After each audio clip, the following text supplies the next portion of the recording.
Assalamualaikum warahmatullahi wabarakatuh. Innal hamdalillah nahmaduhu wa nasta'inuhu wa nastaghfiruh wa na'udzu billahi min shururi anfusina wa min sayyiati a'malina. May yahdihillahu fala mudhillalah wa may yudlil fala hadiyalah. Asyhadu an la ilaha illallah wahdahu la syarikalah wa asyhadu anna Muhammadan abduhu wa rasuluh. Qala Allah Ta'ala fil Qur'anil Karim, a'udzu billahi minasy syaithanir rajim. Wa ma khalaqtul jinna wal insa illa liya'budun. Segala puji bagi Allah Subhanahu wa taala yang telah melimpahkan nikmat bagi kita semua. Semoga kita termasuk orang-orang yang dipilih oleh Allah Subhanahu wa taala dan diberikan keistiqomahan serta diberikan kelimpahan berkah dan nikmat dari Allah Subhanahu wa taala. Sahabat-sahabat yang dirahmati Allah, alhamdulillah kita berjumpa lagi dan kali ini kita akan membahas tentang hukum dropship dan reseller. Ya. Sebelum kita membahas tentang bagaimana sih Islam menyimpulkan ya perilaku-perilaku pada zaman saat ini ya, yang dimana orang-orang atau pedagang-pedagang ya, banyak kita jumpai menggunakan dengan skema dropship dan reseller. Baik. Untuk makna daripada dropship ya, atau yang disebut dengan dropshipping adalah metode manajemen penjualan produk di mana penjual atau pengecer tidak menyimpan barang dalam persediaan, tetapi alih-alih mereka mengirimkan pesanan pelanggan dan rincian pengiriman ke produsen, supplier, pengecer lain atau grosir yang kemudian mengirimkan barangnya langsung ke pelanggan. Dalam kata arti sederhananya adalah dropshipper ini mereka tidak punya barang. Mereka browsing sana sini ya, mencari barang-barang yang nantinya akan dijual ya, lalu akan ditransaksikan dengan konsumen. Ya, ini adalah disebut dengan dropship. Intinya perilaku ini adalah orang yang memiliki kreativitas yang tinggi, kreativitas yang bagus ya, dan dia tidak punya barang sehingga dia browsing sana sini dan sebagainya, lalu didapatilah produk yang akan dijual atau ditawarkannya. Itu adalah dropship. Lalu bagaimana dengan makna reseller? Ya. Reseller adalah atau reseller atau pengecer adalah perusahaan ya, baik itu dikelola dengan perorangan ataupun dengan secara profesional ya, yang dimana mereka membeli barang atau jasa kepada supplier dengan tujuan untuk menjualnya kembali ya, dan dia tidak memanfaatkan daripada hasil mereka beli ya, dari produk yang mereka beli, namun mereka memanfaatkan dengan menjualnya kembali ya, dan ini biasanya dilakukan untuk mencari keuntungan. Karena apa? Karena reseller mendapatkan harga grosir, harga yang dalam artian harga yang miring atau harga yang pokok ya. Nah, ini adalah reseller. Sehingga antara reseller dengan dropship tadi ini jauh berbeda. Kalau dropship tadi adalah orang yang tidak punya modal ya, dia hanya memiliki kreativitas ya, dan dia membrowsing ya sana sini lalu menjualkan hasil browsingannya ya. Dan kalau reseller ini kebalik ya, dia membeli dulu, dia memiliki modal dulu untuk membeli produk ya dengan harga yang rendah, lalu dijual dengan harga normal atau harga lebih tinggi daripada ketika mereka beli.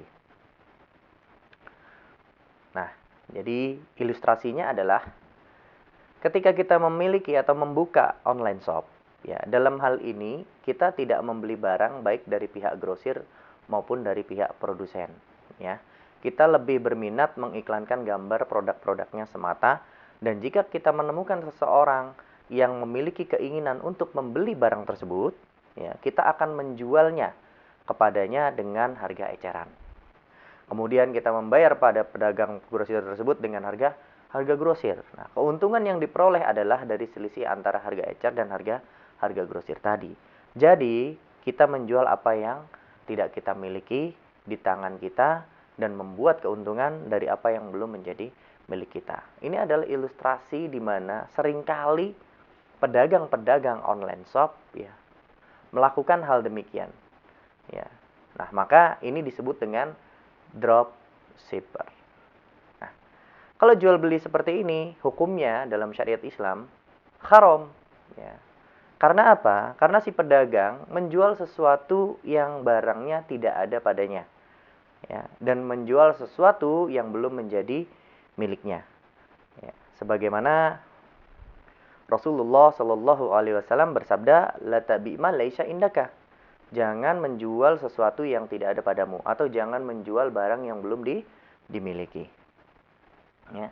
Jadi sahabat-sahabat yang dirahmati Allah, ya, maupun Anda sekalian, ya, menjadi dropship ataupun reseller, ya, maka syaratnya adalah harus dimiliki dulu barangnya. Contohnya, kenapa kok reseller menjadi haram juga? Ya, ketika Anda membeli suatu produk dan produk itu belum dikirimkan kepada Anda, lalu Anda sudah menjualkannya kembali, maka ini adalah bagian daripada la ta'bima laisa indaka. Ya, jangan engkau jual barang yang belum dimiliki. Nah, ini adalah hukum daripada asal ketika kita ingin bertransaksi, maka poinnya adalah barang itu harus dimiliki dulu. Ya. Nah, kalau seperti ini, bagaimana solusinya? Padahal bisa dikatakan semua pedagang-pedagang online itu sering melakukan hal demikian. Berarti haram, berarti jual beli online ini berbahaya untuk syariat Islam. Berarti kita melakukan atau mendapatkan hasil yang haram juga. Wallahu a'lam bishawab. Insyaallah kita akan bahas solusinya. Ya, bukan tidak ada, insyaallah ada. Hanya saja mungkin ya kita atau Anda sekalian belum mengenal atau mempelajari ilmu-ilmu fikih muamalah yang lain. Ya, insyaallah kita akan bahas dan akan mendapatkan solusi yang terbaik, yang sesuai dibutuhkan Anda sekalian. Solusi yang pertama, jika kita ingin membuka online shop, tapi kita tidak memiliki barang yang akan kita jual, ya, maka kita boleh bertindak menjadi samsaroh, atau yang disebut dengan makelar atau calo. Ya. Yaitu dengan cara apa? Dengan cara kita menjalin kesepakatan atau kerjasama dengan pemilik barang tersebut. Ya, contohnya, misalkan ada sebuah handphone. Ya, kita browsing menemukan handphone, ya. Lalu kita hubungi pemilik handphone tersebut. Bapak yang punya handphone ini, oh iya, bolehkah saya membantu menjualkan handphonenya Bapak? Nah, ini adalah salah satu cara agar transaksi kita, ya, ini diberkahi oleh Allah Subhanahu Wa Taala dan hasil yang kita dapat ini halal.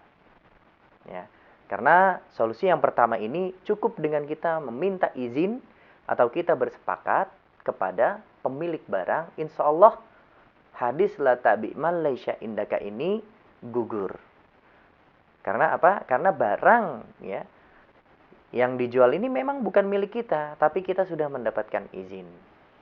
Ya, sebagaimana Rasulullah Shallallahu Alaihi Wasallam, ya, seringkali beliau menjualkan barangnya orang lain. Salah satunya adalah barangnya Siti Khadijah. Ya, karena Rasulullah Shallallahu Alaihi Wasallam bukan seorang produsen, beliau adalah seorang pedagang, ya, dan beliau ahli dalam berdagang. Nah, solusi yang pertama, sebagai samsaroh, sebagai maklar atau calo yang sesuai syariat Islam, maka harus menjalin kesepakatan dulu atau minta izin dulu kepada pemilik barang. Ya. Baik, ini solusi yang pertama sudah dapat ya. Jadi silahkan dipraktekkan. Agar apa? Agar online shop Anda sekalian diberkahi Allah Subhanahu wa Ta'ala. Baik, kita masuk ke solusi yang kedua. Kalau yang pertama tadi kita sudah membahas sebagai samsaro atau sebagai maklar, sebagai calo, maka yang kedua ini kita bertindak sebagai agen atau perwakilan. Ya. Dalam kondisi ini barang masih boleh berada di tempat produsen dan mereka pun bisa bertindak sebagai pengirim barang atau yang disebut dengan dropshipper. ke tangan konsumen dan ke tangan buyer, ya. Jika sebagai agen berarti kita sudah memiliki kesepakatan yang biasanya ya ada di atas putih ya, hitam di atas putih ya. Dan brand biasanya juga mengikuti daripada brandnya produsen, dan ini disebut dengan akad wakalah. Apa itu akad wakalah? Akad wakalah adalah akad perwakilan ya. Jadi bedanya apa sih dengan samsaro tadi? Beda. Kalau samsaro tadi adalah akadnya lebih umum ya. Kita minta izin dan kita tidak perlu menggunakan atribut dari pemilik barang atau produsen dan sebagainya, dan kita berhak menjualkan kapanpun kita mau ya. Tapi kalau bagian daripada agen dan perwakilan, biasanya kita diberikan bimbingan khusus bagaimana cara menjualnya, terus diperkenalkan produk-produknya ya, diperkenalkan tentang brandnya, dan biasanya kita terikat oleh brand tersebut. Kita tidak boleh memasarkan brand yang lain selain brand yang mereka pilihkan. Nah, ini yang disebut dengan wakalah ya. Contohnya apa? Contohnya misalkan gas warna hijau ya, gas melon ya. Gas melon itu kan miliknya salah satu brand atau merek ya, dan biasanya kita tidak diperbolehkan untuk menjual gas dengan merek yang lain, ya kan begitu. Dan ini brandnya hanya satu dan ada tulisannya, misalkan perwakilannya dari penjualan gas tersebut adalah toko A, toko B misalkan. Nah, ini bagian daripada contoh kita sebagai wakalah atau agen. Jadi solusi yang kedua ini, ya, ini lebih tepatnya kita mengikat diri kepada produsen dan kita mendapatkan bimbingan khusus, mendapatkan perlakuan khusus, ya. Baik ini akadnya kita juga harus mendepositokan sesuatu ataupun kita membayar sesuatu, ya ini adalah bagian transaksi-transaksi ya atau klausul-klausul yang disepakati di dalam agen atau perwakilan dari produsen, ya. Ini adalah solusi yang kedua. Dan masih ada solusi yang lain lagi, ya. Yang ketiga, ya, solusi yang ketiga.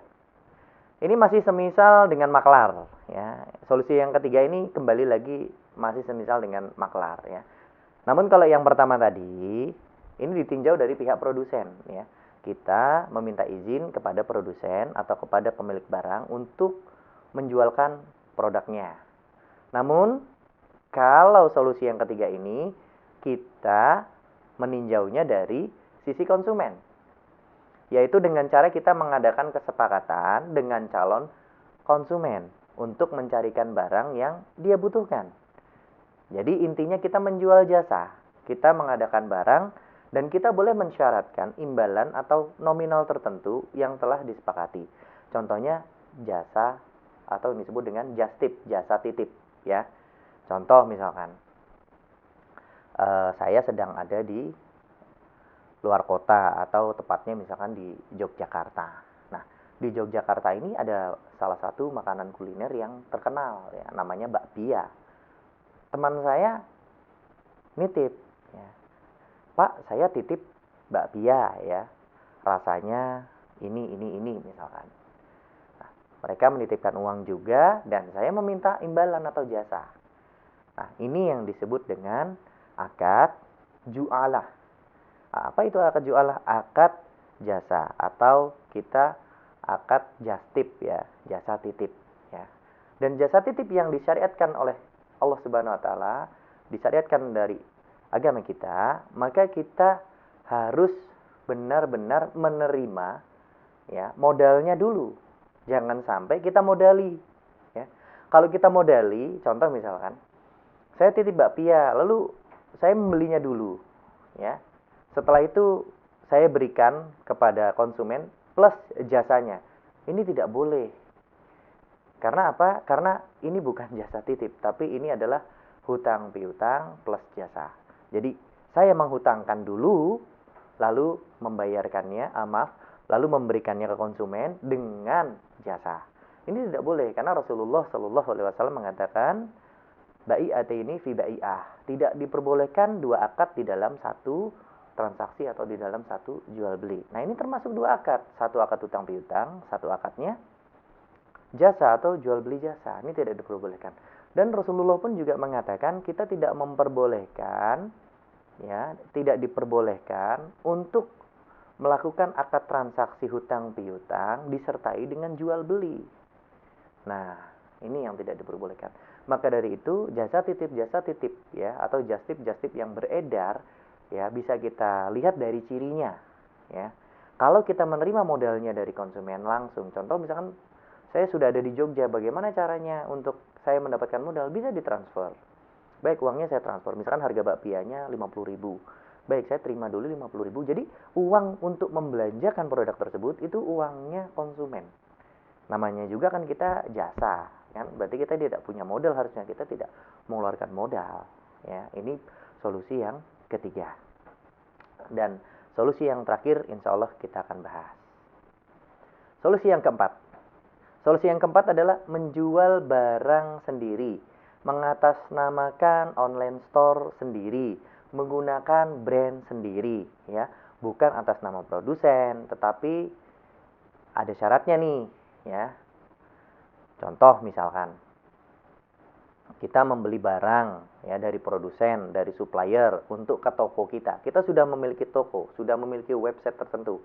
Misalkan toko ramai, ya.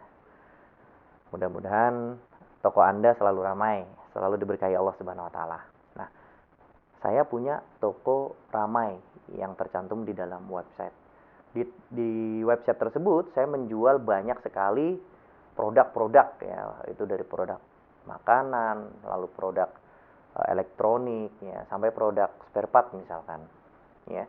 Nah, karena saya ingin memiliki stok, maka saya beli dulu kepada produsen.